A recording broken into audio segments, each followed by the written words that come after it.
अस्सलाम वालेकुम everyone, welcome again my YouTube channel. आज मैंने आपके साथ जो रेसिपी शेयर करनी है वो है वाइट मटर पुलाव की।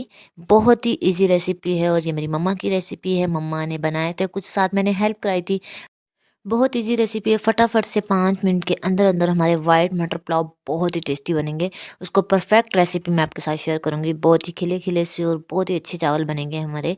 इसके साथ मैंने बनाई थी ग्रीन चटनी, टमाटर और हरी मिर्ची वगैरह से तैयार होती है।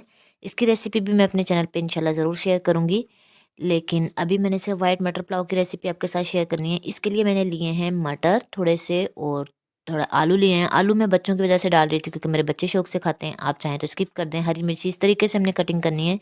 थोड़ा सा सूखा धनिया और सफ़ेद ज़ीरा लिया है और लहसुन लिए थोड़े से और साथ में धनिया लिया है। सूखा धनिया, सफ़ेद ज़ीरा और जो लहसुन है ये मैंने एक साथ कुंडे डंडे में डाल के पीस लेना है। चावल 2 घंटे पहले मैंने भिगो दिए थे। प्याज मैंने डाल दिए हैं एक बर्तन में और इसके अंदर मैं डाल रही हूँ ऑयल। ऑयल हमने इतना डालना है कि जितना हम चावल की पैमाइश करते हैं, जैसे 2 ग्लास हैं, 2 कप चावल हैं, 2 चम्मच ही हमारे ऑयल के होने चाहिए, जो खाना पकाने वाला चम्मच होता है वो वाला। साथ ही मैंने आलू डाल दिए हैं। प्याज बहुत ब्राउन नहीं किए। हमारा बर्तन छोटा लग रहा था, मैंने इसको दूसरे बर्तन में कर दिया है चेंज। थोड़ा सा बड़ा पतीला मैंने ले लिया और इसके अंदर डाल दिया है लहसुन, लहसुन सॉरी सूखा धनिया और सफ़ेद ज़ीरा एक साथ पीस के कुंडे डंडे में वो डाल दिया। 2 चम्मच मैंने नमक की डाल दिए इसमें। साथ ही चली जाएँगी इसमें हरी मिर्च। हमने चीज़ें बस बहुत ज़्यादा पकानी नहीं है, हल्की-हल्की इसको पकाते जाना है, साथ-साथ चीज़ें इसमें और ऐड करते जाना है। और थोड़ा-सा मैंने इसमें सफ़ेद ज़ीरा और ऐड किया है और 1 चम्मच ही इसमें काली मिर्ची की मैंने और ऐड की थी। तो वो चाहें तो आप डालें, चाहें तो स्किप कर दें। और मटर भी मैंने साथ ही इसमें ऐड कर लिए हैं। अब इसको मैंने कोई इसमें पानी नहीं डालना है, ऐसे ही इसको मैं दम पे रख दूँगी। तो आहिस्ता-आहिस्ता हमारे आलू अच्छे से गल जाएँगे। बिल्कुल हल्की सी आँच पे हमने इसको रख देना है, दम लगा के। और थोड़ी-थोड़ी देर बाद चम्मच हिलाते रहना है ताकि हमारा मसाला नीचे ना लग जाए।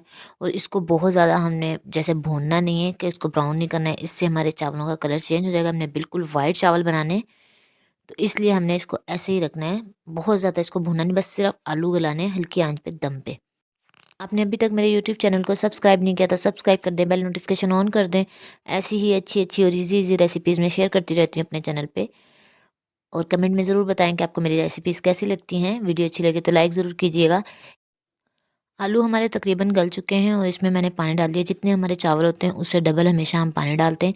लेकिन अगर आपने चावल 2 घंटे पहले भिगोए हैं तो कम से कम आधा कप या 1 कप उसमें पानी कम डालें। इसलिए कि चावल हमारे भिगोए हुए भी काफ़ी हद तक वो उसमें पानी जज़्ब हो जाता है।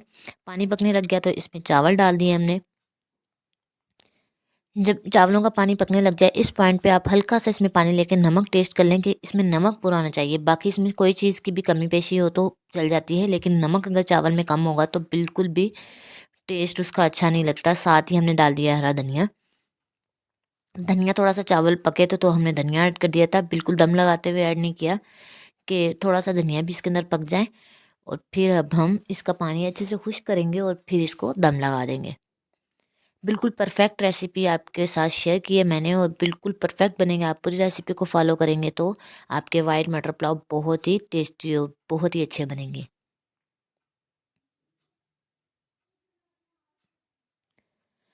चावल हमारे रेडी हो चुके हैं और दम लगाने के लिए अब हम थोड़ी देर इसको दम लगाएंगे। पानी इसका अच्छे से खुश्क हो गया है। दम लगाया 10 मिनट के बाद अब मैं खोल के आपको दिखाती हूँ। बहुत ही ज़बरदस्त चावल तैयार हैं हमारे। और इसको मैं आपको एक प्लेट में सर्व करके भी दिखाती हूँ। खिले-खिले से बहुत ही अच्छे चावल बनेंगे।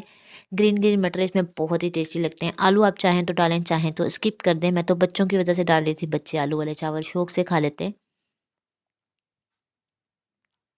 इसको हल्के-हल्के हाथ से हमने मिक्स करना है।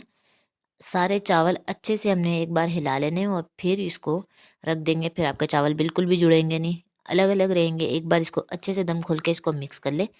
फिर बाद में इसको जितनी देर के लिए मर्ज़ी रखें तो चावल आपके जुड़ते नहीं हैं।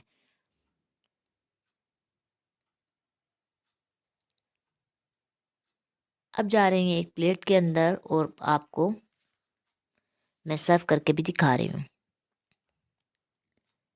साथ मैंने बनाई है ग्रीन चटनी। इसकी रेसिपी भी बहुत ईज़ी है, इंशाल्लाह ज़रूर शेयर करूँगी आपके साथ। मिलते हैं नेक्स्ट वीडियो में। अपना ख़्याल रखिएगा, दुआओं में याद रखिएगा। अल्लाह हाफ़िज़।